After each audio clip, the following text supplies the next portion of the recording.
Welcome to பணியும் வைப்பும். Railway exam group டில சயின்ஸை வந்து நான் எப்படி ப்ரிப்பேர் பண்றது? சயின்ஸ்ல 3 சப்ஜெக்ட் இருக்கு. எந்த சப்ஜெக்டை நான் வந்து ப்ரிப்பேர் பண்ணணும்? ஒவ்வொரு சப்ஜெக்ட்ல என்ன டாபிக் இருக்கு? எதுக்கு அதிகமான வெயிட்டேஜ் இருக்கு? லாஸ்ட் இயர்ல எந்த மாதிரி கேட்டிருந்தாங்க? இந்த வருஷத்துக்கு நான் என்ன ப்ரிப்பேர் பண்ணணும்னு சொல்லிட்டு நிறைய கன்ஃபியூஷன்ஸ் இருந்துச்சுன்னா இந்த வீடியோ பாருங்க. உங்களுக்கு ஒரு நல்ல ஒரு கிளாரிட்டி கிடைக்கும். இப்போ என்னன்னா, நம்ம என்ன ப்ரிப்பேர் பண்றதுக்கு முன்னாடி ஜஸ்ட் குரூப் டியோட ஒரு ஓவர்வியூ மட்டும் வந்து சொல்லிடுறேன்.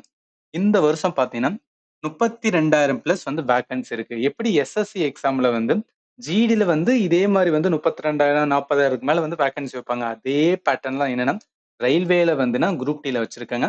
இது வந்து ஒரு நல்ல ஒரு ஆப்பர்ச்சுனிட்டி. இந்த வேக்கன்சி நெக்ஸ்ட் இயர் வருமான்னு கேட்டா டெஃபினட்டா நம்மளால சொல்ல முடியாது. அண்ட் ஆல்சோ ரயில்வே பொறுத்தளவுக்கு உங்களோட ப்ராசஸ் பார்த்தீங்கன்னா ஆல்மோஸ்ட் 1 இயர் கிட்ட எடுத்துருவாங்க. ஸோ அதனால உங்களால 1 இயர் ஒரு எக்ஸாமுக்காக வெயிட் பண்ண முடியாது. இருக்கிற ஆப்பர்ச்சுனிட்டி நம்ம யூஸ் பண்றதா வந்து பெஸ்ட் வே. செலக்ஷன் ப்ராசஸ் பொறுத்தளவுக்கு வந்து கம்ப்யூட்டர் பெஸ்ட் ஒரே ஒரு எக்ஸாம் தான். குரூப் டி பொறுத்தளவுக்கு ஒரே ஒரு எக்ஸாம். அதை மட்டும் நம்ம கிளியர் பண்ணிட்டா பிசிக்கல் போயிடலாம். பிசிக்கல் அந்த அளவுக்கு வந்து டஃப்பாவே இருக்காது. ரொம்ப ஈஸியா இருக்கும். அடுத்து வந்து டாக்குமெண்ட் வெரிஃபிகேஷன். இப்போ எக்ஸாமோட பேட்டர்ன் அதாவது ஒரே ஒரு எக்ஸாம்ல 4 செக்ஷனா வந்து பிரிச்சிருப்பாங்க. அதுல மொதல் செக்ஷன் பார்த்தீங்கன்னா சயின்ஸ். நீங்க மிச்சம் இருக்கிற ரயில்வே எக்ஸாம்லாம் எடுத்து பார்த்தீங்கன்னு வச்சுக்கலேன், சயின்ஸுக்குன்னு தனியா வந்து பிரிக்க மாட்டாங்க. சில இதுல ஏஎல்பி டெக்னீஷியனுக்கு மட்டும் வந்து சிலது பண்ணியிருப்பாங்க. நீங்க என்டிபிசி எக்ஸாம்ல எழுதுறீங்கன்னா சயின்ஸ்ன்னு சொல்லிட்டு வந்து தனியா கிடையாது. ஜென்ரல் அவேர்னஸ் அந்த ஜிகேல தான் ஆட் பண்ணுவாங்க. பட் இந்த இடத்துல குரூப் டில மட்டும் என்னன்னா சயின்ஸுக்குன்னு 25 மார்க் வந்து கொடுத்துருக்காங்க. அடுத்து மேத்துக்கு 25, அடுத்து ஜிஎஸ்க்கு வந்து 20, ரீசனிங்க்கு 30. இது வந்து ஓவர் வியூவா பார்த்துருக்குமா? இப்ப எதுக்காக இந்த வீடியோவை நான் இப்ப அப்லோட் பண்றேன்னா அதுக்கான ரீசன் இருக்கு. நல்லா யோசிச்சுக்கோங்க. ரயில்வேவோட குரூப் டி எக்ஸாமோட நோட்டிபிகேஷன் 22 ஜனவரி 2025 அனௌன்ஸ் பண்ணாங்க. அதுக்கான எக்ஸாம் அப்ளை பண்ற டேட்டு அதோட அப்ளிகேஷன் ஸ்டேட்டஸ் டேட்டு ஜூன்ல விட்டாங்க. ஆல்வேஸ் வந்து இதுக்கு முன்னாடி நடந்த நீங்க ஏஎல்பி எக்ஸாம் எடுத்து பார்க்கலாம், டெக்னீஷியன் எக்ஸாம் எடுத்து பார்க்கலாம், என்டிபிசி எக்ஸாம் எடுத்து பார்க்கலாம். எல்லாத்துலயும் ஒரு பேட்டர்ன் வந்து பார்க்க முடியும். அது என்ன பேட்டர்ன் கேட்டீங்கன்னா, ஆல்மோஸ்ட் வந்து நோட்டிபிகேஷன்ஸ் விட்டதுக்கு அப்புறம் வந்து ஒரு 4 to 5 மந்த்ஸ் என்ன அப்படின்னு பார்த்தீங்கன்னா எக்ஸாம் வைக்க மாட்டாங்க. இந்த அளவுக்கு கேப் விட்டதுக்கு அப்புறம் தான் என்ன பண்ணுவாங்கன்னா ரயில்வேல எக்ஸாம் வைப்பாங்க. அதனால என்ன சொல்ல வரேன்னா, இப்ப ஜனவரில விட்டுருக்காங்களா, ஜூன்ல அப்ளிகேஷன் ஸ்டேட்டஸ் மோஸ்ட்லி வந்து ஜூலை ஆர் ஆகஸ்ட்ல வந்துனா எக்ஸாம் வச்சிருவாங்க. குரூப் டி பொறுத்தளவுக்கு ஒரே எக்ஸாம் தான். அதனால என்ன பண்ணணும், நம்ம ப்ரிப்பரேஷன் எவ்வளோ ஸ்ட்ராங்கா வந்து பண்ண முடியுமோ அந்த அளவுக்கு பண்ணா மட்டும்தான் இந்த எக்ஸாமை கிளியர் பண்ண முடியும். இதெல்லாம் உங்களை பயமுறுத்துறதுக்காக சொல்லல. பட் வந்து ரியாலிட்டியை புரிஞ்சுக்கங்க. இன்னும் அப்ராக்சிமேட்லி பார்த்தீங்கன்னு வச்சுக்கலாம், ஒரு 2 மந்த்ஸா உங்ககிட்ட இருக்க போகுது. இந்த டைம்ல என்ன பண்ணா நீங்க வேஸ்ட் பண்ணாதீங்க. இருக்கிற ஃபண்டமெண்டல் டாபிக்க, ப்ரீவியஸ் கொஸ்டின் எல்லாத்தையுமே ரிவைஸ் பண்ற டைம் இது. சும்மா எக்ஸாம் வைக்கலன்னு சொல்லி குறை சொல்றத விட இப்ப இருக்கிற டைமை நம்ம நல்லா யூஸ் பண்ணணும்னு வச்சுக்கலாம். எக்ஸாம் வந்துச்சுன்னா டக்குன்னு முடிஞ்ச மாதிரி இருக்கும். ஸோ அதனால வேஸ்ட் பண்ணாதீங்க. இதெல்லாம் எதுக்காக அப்படின்னா நீங்க இருக்கிற டைம் வந்து யூஸ் பண்ணணும். அதுக்காக தான் இந்த ஓவர்வியூ பிளஸ் வந்து இந்த இம்பார்ட்டன்ட் டேட்ஸ் வந்து சொல்றேன். இப்போ டைரக்டா என்ன பண்ணிடலாம் அப்படின்னு பார்த்தீங்கன்னா, நம்ம எக்ஸாம் ஒரே ஒரு எக்ஸாம் தான் இருக்க போது. 4 செக்ஷன்ஸ் வந்து வைக்க போறாங்க.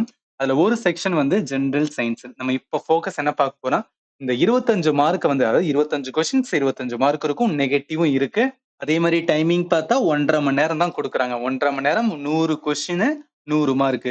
டைமிங் நல்லாவே இருக்கு. உங்களால சால்வ் பண்ண முடியும். எல்லா கொஸ்டினுமே பார்த்து ஆன்சர் பண்ண முடியும். பட் இங்க எல்லாரும் வந்து பண்றது என்னன்னு வச்சுக்கலாம், மேக்ஸ் வந்து நல்லா ப்ரிப்பேர் பண்ணியிருப்பாங்க. அதே இது ரீசனிங் நல்லா ப்ரிப்பேர் பண்ணுவாங்க. ஜென்ரல் அவேர்னஸ் ஆன பாலிட்டி, எக்கானமி, ஹிஸ்டரி, ஜியோகிராஃபி எல்லாமே நல்லா ப்ரிப்பேர் பண்ணுவாங்க. பட் என்ன பிரச்சனை அப்படின்னா, சயின்ஸ்ல நிறைய பேர் வந்து என்னன்னா ஃபோக்கஸ் வந்து பண்ண மாட்டாங்க. ஏன் அப்படின்னா, சயின்ஸ் வந்து ஒரு மாதிரி கொஞ்சம் குழப்பம் குடுக்குற மாரி இருக்கும். அதே மாரி எங்கேயும் பெருசா வந்து ப்ராப்பரான ஸ்டடி மெட்டீரியல் கிடையாது. இந்த சப்ஜெக்ட் தான் ப்ரிப்பேர் பண்ணணும்னு சொல்லிட்டு, யாரும் பெருசா ஆர்கனைஸ்டா வந்து இதுதான் ப்ரிப்பேர் பண்ணணும், இதுல தான் வரும்னு சொல்லிட்டு யாருமே பெருசா சொல்லியிருக்க மாட்டாங்க. அதனாலேயே என்னன்னா நெறைய ஸ்டூடண்ட் வந்து சயின்ஸ்ல வந்து என்னன்னா கவனம் கொடுக்க மாட்டாங்க. பட் ஒண்ணு அண்டர்ஸ்டாண்ட் பண்ணிக்கங்க. நீங்க ரயில்வே அப்படின்னு வந்துட்டாவே வந்து சயின்ஸ் தான். ஏன்னா நீங்க ஏஎல்பி, டெக்னீஷியன்ஸ், என்டிபிசி எல்லா எக்ஸாம்லயும் வந்து சயின்ஸுக்கான வெயிட்டேஜ் பார்த்தீங்கன்னு வச்சுக்கோங்களேன், ஒரு நல்ல வெயிட்டேஜ் இருக்கும். அதே மாரி தான் இந்த எக்ஸாமுக்குமே நீங்க வந்து சயின்ஸ வந்து நீங்க கவனம் குடுக்கலைன்னு வச்சுக்கங்க, நெறைய வந்து என்னன்னா அடி வாங்குற மாரி இருக்கும். ஸோ சயின்ஸ மிஸ்டேக் பண்ணாதீங்க. எப்படியும் maths, reasoning, general awareness prepare பண்ணீங்க. அதுக்கு ஈக்குவலன்டா லெவல்ல என்ன பண்ணணும், நீங்க சயின்ஸ ப்ரிப்பேர் பண்ணி தான் ஆகணும். ஏன்னா 25 மார்க் வந்து கேட்குறாங்க. அண்ட் ஆல்சோ இதையும் சொல்லிக்கிறேன். 0.625ல வந்து மார்க் போனவங்கலாம், அதாவது கட் ஆஃப் கிளியர் ஆகாம இருந்தவங்கலாம் நான் பார்த்துருக்கேன். ஸோ அதனால ஒவ்வொரு மார்க்குமே இம்பார்ட்டன்ட். உங்களுக்கு புரியும்னு நெனைக்கிறேன். சரி, இப்ப சயின்ஸ்ல வந்து 2022ல குரூப் டி வந்து கண்டக்ட் பண்ணாங்க. அந்த வருஷத்துல டாபிக்கோட வெயிட்டேஜ் வந்து பாருங்களேன். பிசிக்ஸ்ல 7ல இருந்து 8 கொஸ்டின் கேட்டிருக்காங்க. கெமிஸ்ட்ரியில 9ல இருந்து 10 கொஸ்டின். பயாலஜில 6ல இருந்து 7 கொஸ்டின்ஸ். அப்புறம் ஆவரேஜா பார்த்தோம்னு வச்சுக்கோங்களேன், 3க்குமே ஒரு ஈக்குவலண்டா தான் கேட்டுக்கிட்டு இருக்காங்க. இதை ஏன் சொல்றேன் அப்படின்னா, நீங்க இப்ப ஜிஎஸ்ல பாலிட்டி, எக்கானமி, ஹிஸ்டரி, ஜியோகிராஃபி எடுத்து பார்த்தா குரூப் டில நல்லாவே வந்து டிஃபரன்ஷியேட் பண்ண முடியும். ஹிஸ்டரியில அதிகமான கொஸ்டின்ஸ் வந்து கேட்பாங்க. அடுத்து பார்த்தீங்கன்னா பாலிட்டி அதிகமா வந்து கேட்பாங்க. இந்த மாதிரி என்னன்னா, ஏன்னா நிறைய டாபிக் இருக்கும். ஹிஸ்டரி இருக்கும், பாலிட்டி இருக்கும், ஜியோகிராஃபி, எக்கானமி சொல்லிட்டு நிறைய இருக்கனால என்னன்னா, அதோட வெயிட்டேஜ் வந்து நம்மளால பிரிக்க முடியும். பட் இதுல 3 டாபிக் தான் இருக்கனால நீங்க ஈக்குவலண்டா தான் ப்ரிப்பேர் பண்ணி ஆகணும். இந்த டாபிக் படிக்க மாட்டேன், இந்த டாபிக் நான் படிப்பேன் அப்படிலாம் நீங்க மிஸ்டேக், இந்த டாபிக்லாம் படிக்க மாட்டேன், இந்த சப்ஜெக்ட் நான் தொடவே மாட்டேன்னு சொல்லிட்டு நீங்க பண்ணவே கூடாது. 3க்குமே ஈக்குவலண்டான ப்ரையாரிட்டி கொடுத்தா வந்து லேர்ன் பண்ணணும். சரி, இப்ப லேர்ன் பண்ணணும்னு சொல்றீங்க. என்ன சார் நான் லேர்ன் பண்ணணும்னு கேட்டீங்கன்னு வச்சுக்கோங்க. இங்க பாருங்க. பிசிக்ஸ்ல இருக்கிற வந்து இந்த 12 டாபிக் நீங்க ப்ரிப்பேர் பண்ணியே ஆகணும். இதுல நம்ம டாபிக் அப்படின்னு பார்த்தா unit and measurement, motion, force and law of motion, gravitation, work, energy, power. நான் இங்கிலீஷ்ல சொல்றேன், தமிழ்ல சொல்ல நினைக்காதீங்க. நீங்க அப்படியே தமிழ்ல பார்த்துக்கலாம். அடுத்து heat and temperature, waves, sounds, light and optics, electric current, it's effect, magnetism, invention and வந்து டிஸ்கவரி. இப்ப சில பேருக்கு டவுட் வரலாம், எதை வச்சு இந்த 12 டாபிக் தான் வந்து குரூப் டில வந்து லேர்ன் பண்ணணும்னு சொல்றீங்களே, எதை வச்சு நீங்க சொல்றீங்க அப்படின்னு கேட்டீங்கன்னா, இதை நான் ஒரு கம்ப்ளீட் வந்து கோர்ஸா எடுத்திருந்தேன். கம்ப்ளீட் சயின்ஸ் பிசிக்ஸ்ல இது வரைக்கும் நான் 24 வீடியோஸ் வந்து போட்டிருக்கேன். இது ஆல்மோஸ்ட் அந்த வீடியோ நான் மேக் பண்றதுக்கு 6 மந்த்துக்கு மேலே நான் ஸ்பெண்ட் பண்ணேன். ஒவ்வொரு டாபிக்லையும் எக்ஸாம்ல என்ன கேட்பாங்களோ அதை மட்டும் தான் நான் டீச் பண்ணியிருக்கேன். இதுக்கான சோர்ஸ் அப்படின்னு பார்த்தீங்கன்னா ஸ்கூல் புக் எதுனா என்சிஆர்டி. ஏன்னா ரயில்வே எக்ஸாம், சென்ட்ரல் கவர்மெண்ட் எக்ஸாமாவே அவங்க எடுக்கிற சோர்ஸ் வந்து என்சிஆர்டில தான் எடுப்பாங்க. அதே மாதிரி இந்த கோர்ஸ் வந்து நான் டைரக்டாலாம் எடுக்கல. இது எடுக்கிறதுக்கு முன்னாடி ஏஎல்பி எக்ஸாம், அதே மாதிரி டெக்னீஷியன்ஸ், அதே மாதிரி எஸ்எஸ்சில வந்து CGL exam, MTS exam, GD, இந்த மாதிரி எல்லா எக்ஸாமோட வந்து ப்ரீவியஸ் கொஸ்டினை அனலைஸ் பண்ணி எந்த மாதிரிலாம் கேட்டிருக்காங்க, என்ன வந்து எக்ஸாம்ல ரிப்பீட்டடா கேட்குறாங்க, டாபிக் என்ன, நிறைய ஹிந்தி சேனல்ஸ், இந்த மாதிரி எல்லாத்தையும் சோர்ஸா வச்சு தான் என்ன பண்ணியிருக்கேன்னா இந்த கோர்ஸை நான் வந்து நான் வடிவமைச்சிருக்கேன். அதே மாதிரி குரூப் டி எக்ஸாம்ல ப்ரீவியஸ் 2022ல என்ன மாதிரிலாம் வந்து டாபிக்ல கேட்டான்னு சொல்லிட்டு அதையும் பேஸா வச்சு தான் எடுத்திருக்கேன். எதுக்காக சொல்றேன்னா, உங்களுக்கு குரூப் டி வந்து previous question complete science topic wise, பிசிக்ஸ்ல என்ன மாதிரிலாம் டாபிக் இருக்கு, என்ன கொஸ்டின் கேட்டாங்க, அந்த மாதிரி நான் டாபிக் வைஸ் ப்ரொவைட் பண்ணுவேன். அதே மாதிரி தான் வந்து கெமிஸ்ட்ரி அண்ட் பயாலஜி. இந்த இடத்துல வந்து நான் அந்த பார்ட் 1 பார்ட் 2 சொன்னதுக்கான ரீசன் வந்து என்ன அப்படின்னா, நான் கம்ப்ளீட் கோர்ஸ் போடும்போது அதுல எத்தனை பார்ட் வந்து முடிச்சிருக்கேன். இப்போ யூனிட் அண்ட் மெஷர்மெண்ட்னா 2 பார்ட், மோஷன் அப்படின்னா 2 பார்ட். இந்த மாதிரி வந்து தெரிஞ்சுக்கிறதுக்காக தான் வந்து எத்தனை பார்ட். அதே மாதிரி ஆல் இன் ஒன் மீன்ஸ் வந்து இந்த force and law of motion வந்து ஒரே வீடியோல வந்து கம்ப்ளீட் ஆகும். அதுதான் இந்த இடத்துல கிளாஸ்னு சொல்லிட்டு வந்து நான் மென்ஷன் பண்ணியிருக்கேன். இது வந்து பிசிக்ஸோட வந்து டாபிக். அடுத்து பார்த்தீங்கன்னா கெமிஸ்ட்ரி. ஸோ கெமிஸ்ட்ரி மொத்தமா பார்த்தீங்கன்னா 9 டாபிக் வந்து important. State of matter, structure of the atom, periodic table, acid, base and salt, metal, non metal, chemical reactions and property, கார்பனோட compound, chemistry in everyday life, inventions and Discovery.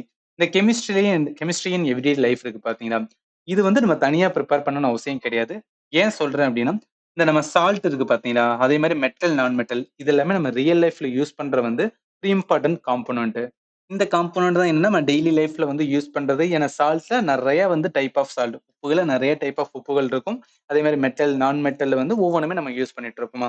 அதை என்னன்னா அங்க learn பண்ணதே அப்படி என்னன்னா இங்க வந்து என்ன கெமிஸ்ட்ரி இன் எவ்ரிடே லைஃப் நம்ம யூஸ் பண்றதை வச்சு வந்து லேர்ன் பண்ணுவோம். ஸோ எதுக்காக சொல்றேன்னா எல்லாமே ஒவ்வொரு டாபிக் ஒன்னோட ஒன்று வந்து அட்டாச்சா இருக்கும். ஸோ அதனால தான் கெமிஸ்ட்ரியுமே நம்ம கம்ப்ளீட் பண்ணி வந்து கோர்ஸ் வந்து வச்சிருக்கோம். ஆல்மோஸ்ட் வந்து 11 வீடியோஸ் வந்து போட்டிருக்கேன். இதுல வந்து ஒரு 2 டாபிக் மட்டும் ரிமைனிங் இருக்கு. அதை கம்ப்ளீட் பண்ண அந்த என்டையர் சாப்டர் வந்து கம்ப்ளீட் ஆயிருக்கும். இது வந்து கெமிஸ்ட்ரியா. பயாலஜில பாருங்களேன். ஸோ பயாலஜில பார்த்துருக்கும் செல்லு, டிஷ்யூ, அடுத்து classification of organism, plant kingdom, animal kingdom, ஹியூமனோட பிசியாலஜி ரொம்ப ரொம்ப ரொம்ப ரொம்ப ரொம்ப இம்பார்ட்டன்ட். எதுக்கு சொல்றேன்னா, பிசியாலஜினா அந்த எண்டோகிரைன் சிஸ்டம், டைஜஸ்டிவ் சிஸ்டம், ஹியூமனோட ஹார்ட், எக்ஸ்கிரேட்டரி சிஸ்டம், இது எல்லாமே தனித்தனி டாபிக்கா இருக்கும். அந்த தனித்தனி டாபிக் தான் என்டையரா கொடுத்து என்னன்னா நான் 7 பார்ட்டா கவர் பண்ணியிருக்கேன். இது ரொம்ப ரொம்ப இம்பார்ட்டன்ட். மெஜாரிட்டி த கொஸ்டின்ஸ் வந்து பயாலஜினாவே இதுல அதிகமான கொஸ்டின்ஸ் வந்து கேட்பாங்க. அடுத்து ரீப்ரொடக்ஷன்ஸ், அடுத்து நியூட்ரிஷன்ஸ், ஹெல்த் அண்ட் டிசீஸ், இதுவுமே இம்பார்ட்டன்ட். ஹெல்த் அண்ட் டிசீஸ் ரொம்ப ரொம்ப இம்பார்ட்டன்டானது. அடுத்து இன்வென்ஷன்ஸ் அண்ட் வந்து டிஸ்கவரி. இந்த மூணுலயுமே, அதாவது நீங்க பயாலஜி எடுத்தாலும் சரி, கெமிஸ்ட்ரி எடுத்து பார்த்தாலும் சரி, ஆர் பிசிக்ஸ் எடுத்து பார்த்தாலும் சரி, மூணுலயுமே என்னன்னா இன்வென்ஷன் அண்ட் டிஸ்கவரி இருக்கும். இதுல என்ன ரொம்ப ஃபேக்சுவல் டேட்டா ஓரியண்டா தான் கேட்பாங்க. இதுவுமே ஒவ்வொரு டாபிக்கோட அட்டாச்சா தான் இருக்கிற மாதிரி இருக்கும். ஏன்னா நம்ம அதுக்கு படிக்க போறது வந்து செல்லை கண்டுபிடிச்சது யாரு, செல்லுக்கான தியரியை சொன்னது யாரு, அதெல்லாம் வந்து என்ன தனியா ஒரு இது என்ன பண்ணுவோம்னா ஹோலிஸ்டிக்கா வந்து இந்த இன்வென்ஷன் டிஸ்கவரியில வந்து பார்ப்போம். இந்த டாபிக்கோட கிளாஸுமே வந்து நான் கம்ப்ளீட் பண்ணிட்டேன். பயாலஜி இது வரைக்கும் இன்னும் 22 வீடியோஸ் வந்து போட்டிருக்கேன். கம்ப்ளீட் சாப்டர் ஒவ்வொரு டாபிக்ஸா வந்து கவர் பண்ணியிருப்பேன். இதை தாண்டி நீங்க மேஜரா வந்து ப்ரிப்பேர் பண்ண தேவையில்ல. இந்த டாபிக்கான வந்து வீடியோமே வந்து கம்ப்ளீட் பண்ணியாச்சு. ஆல்மோஸ்ட் 22 வீடியோஸ் வந்து போட்டிருக்கேன். எல்லாமே வந்து தனித்தனி பிளேலிஸ்ட். பயாலஜி, கெமிஸ்ட்ரி அண்ட் வந்து பிசிக்ஸ் தனித்தனி பிளேலிஸ்ட்.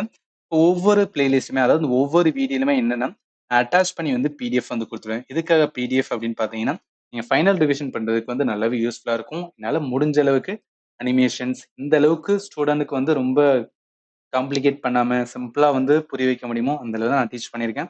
இதான் அந்த என்டையர் கோர்ஸ் ஆஃப் வந்து சயின்ஸ். இது வந்து நான் சொல்லணும்னு நினைச்சேன் சொல்லிட்டேன். இப்ப சில பேர் என்னன்னா நீங்க ஆல்ரெடி ஏதோ ஒரு இன்ஸ்டியூட்ல ஜாயின் பண்ணி லேர்ன் பண்ணிருக்கலாம். ஆல்ரெடி என்னன்னா ஓனா கூட நீங்க ப்ரிப்பேர் பண்ணி சயின்ஸ் ஃபண்டமெண்டலா வந்து நீங்க கம்ப்ளீட் பண்ணிருப்பீங்க. நீங்க என்ன பண்ணணும் அப்படின்னு பாத்தீங்கன்னு வச்சுக்கலாம். டைரக்டா என்ன போயிருங்கன்னா ப்ரீவியஸ் கொஸ்டின்ஸ் வந்து போயிருங்க. ஸோ ப்ரீவியஸ் கொஸ்டின் என்ன பண்ணுங்க அப்படின்னா பயாலஜி, கெமிஸ்ட்ரி, பிசிக்ஸ் 2022ல கேட்ட கொஸ்டினோட கம்பைலேஷன் இந்த வீடியோட லிங்க்ல வந்து கொடுத்துருக்கேன். அது என்னன்னா டிரைவ்ல ஓப்பன் ஆகும். அது என்னன்னா தனித்தனி பிடிஎஃப் இருக்கும். அந்த பிடிஎஃப் ஏதாவது ஒன்று ஓப்பன் பண்ணீங்கன்னா ஃபார் எக்ஸாம்பிள் இப்போ கெமிஸ்ட்ரி வந்து ஓப்பன் பண்ணீங்கன்னு வச்சுக்கலாம். அதுல கொஸ்டின்ஸ் இந்த மாதிரி தான் வந்து மென்ஷன் ஆயிருக்கும். இதுல ஏன்னா கம்ப்ளீட் கெமிஸ்ட்ரியில வந்து என்னெல்லாம் கொஸ்டின் கேட்டுக்கான்னு சொல்லிட்டு வந்து இந்த மாதிரி ஒவ்வொன்றா வந்து மென்ஷன் பண்ணியிருப்பாங்க. இதை நீங்க என்ன பண்ணிக்கலாம்னா பார்த்துக்கலாம்.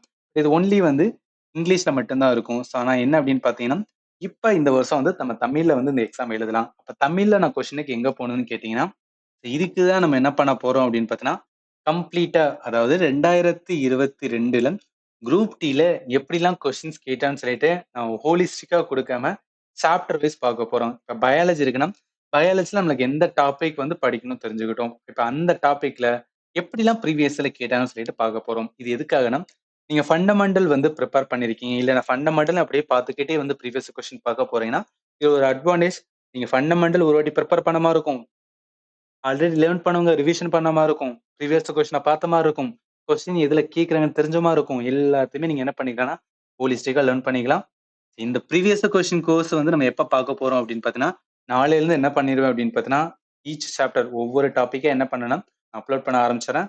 நம்மளோட டெலிகிராமுக்கான லிங்க்குமே குடுக்குறேன். எதுக்காகன்னா, இந்த ஒவ்வொரு சாப்டருக்கான பிடிஎஃப் எல்லாமே நான் அதுல தான் அட்டாச் பண்ணுவேன். நீங்க என்ன பண்ணிக்கலாம்னா, ஜாயின் பண்ணிட்டு அந்த பிடிஎஃப் மட்டும் வந்து ஒரு வாட்டி வந்து யூஸ் பண்ணிக்கலாம். ஏன்னா ரிவிஷன் பண்றதுக்கு நல்லாவே யூஸ்ஃபுல்லா இருக்கும். அதனால தான் சொல்றேன். இப்ப சில பேருக்கு டவுட் எல்லாம் இந்த ப்ரீவியஸ் கொஸ்டின் வந்து கிளாஸ் சொல்றீங்களா? இது எந்த மாரி எடுப்பீங்கன்னா, இதுக்கு முன்னாடி வந்து என்டிபிசிக்கு வந்து கவர் பண்ணியிருந்தேன். கம்ப்ளீட் சயன்ஸ் வந்து கவர் பண்ணியிருந்தேன். கெமிஸ்ட்ரியில டாபிக் வைஸ் குடுத்திருந்தேன். பயாலஜில டாபிக் வைஸ் குடுத்திருந்தேன். பிசிக்ஸ்ல டாபிக் வைஸ் குடுத்திருந்தேன். இத நீங்க ஒரு வாட்டி கோ த்ரூ பண்ணி பாருங்க. இது என்ன பேட்டர்ன்ல உங்களுக்கு நான் கிளாஸ் டீச் பண்ணியிருந்தனோ, அதே பேட்டர்ன்ல என்ன பண்ண போறோம்னா, குரூப் டி வந்து பார்க்க போறோம். சரி இப்ப ஃபண்டமெண்டல் சொல்லியாச்சு, ப்ரீவியஸ் கொஸ்டின் சொல்லியாச்சு. இப்ப இந்த ஃபண்டமெண்டல் டாபிக்கான நீங்க கோர்ஸ வந்து ஆக்சஸ் பண்ண ஃபண்டமெண்டல் வந்து பெய்டு கோர்ஸம். இது நீங்க 59 வந்து பே பண்ண வேண்டியது இருக்கும். அதாவது என்னைக்கு பே பண்றீங்களோ அன்னையிலிருந்து 30 டேஸ் வரும். நான் யூடியூப்ல மெம்பர்ஷிப் கன்டென்ட் தான் குடுத்துட்டு இருக்கேன். இதுல எப்படி ஜாயின் பண்ணணும்னா, இப்ப நீங்க சப்ஸ்கிரைப் பண்ற இடத்துல ஜாயின் அப்படின்னு ஒரு பட்டன் இருக்கும். அத நீங்க கிளிக் பண்ணீங்கன்னா, டைரக்ட்டா என்ன பண்ணணும் அப்படின்னா, பேமெண்ட்க்கு போயிரும். ஒன்ஸ் நீங்க பே பண்ணதுக்கு அப்புறம், இந்த கோர்ஸ் வந்து ஆக்சஸ் பண்ணிக்கலாம். இது ஒவ்வொன்னுமே தனித்தனி பிளேலிஸ்ட். இதுக்கு முன்னாடி சொன்ன மாரி தனித்தனி பிளேலிஸ்ட்டா இருக்கும். ஒவ்வொரு பிளேலிஸ்ட்டுமே ஒவ்வொரு வீடியோல பிடிஎஃப் நான் குடுத்திருப்பேன். அது டிரைவ்ல இருக்கும். அந்த டிரைவ கிளிக் பண்ணி என்ன பண்ணிக்கலாம், நீங்க பிடிஎஃப் டவுன்லோட் பண்ணிக்கலாம். சரி நான் சொன்னதுல வேற ஏதாவது உங்களுக்கு டவுட் இருந்துச்சுன்னா, இந்த வீடியோட கமெண்ட் செக்ஷன்ல மென்ஷன் பண்ணுங்க. நான் கண்டிப்பா உங்களுக்கு ஆன்சர் பண்றேன். And finally, thank you for வாட்சிங் and have a nice day.